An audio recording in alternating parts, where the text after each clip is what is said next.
Hello, Grief Tender.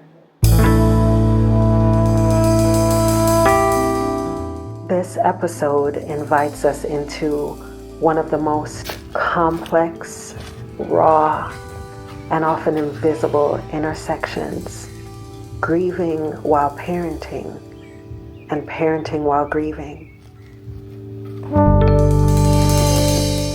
In episode 10, we pause to name the very real tension of trying to hold space for someone else's childhood while still processing the weight of our own grief.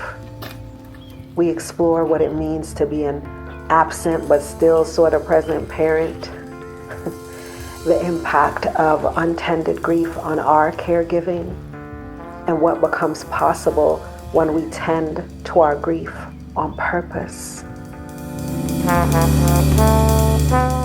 This episode wanted to make space for the parents, caregivers, and aunties showing up with cracked hearts and heavy minds.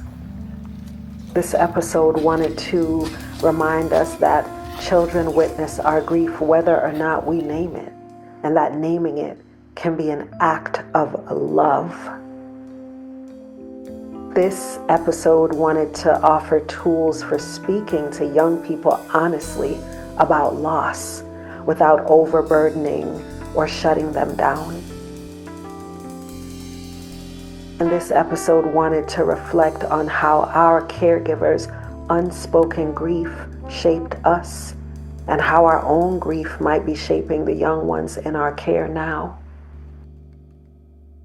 I shared some of what I've learned while grieving my own shit and trying to stay present for my children's life things, not perfectly, not performatively, just in practice.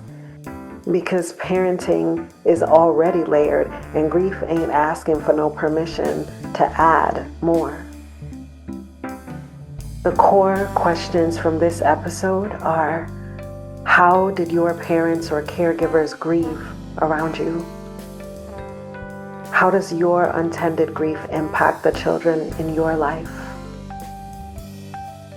What might young people be learning by watching how you grieve?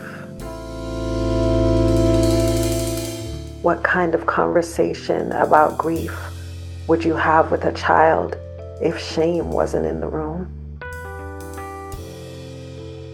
What's one way you can tend to your own grief more gently this week, not just for your sake, but for theirs too?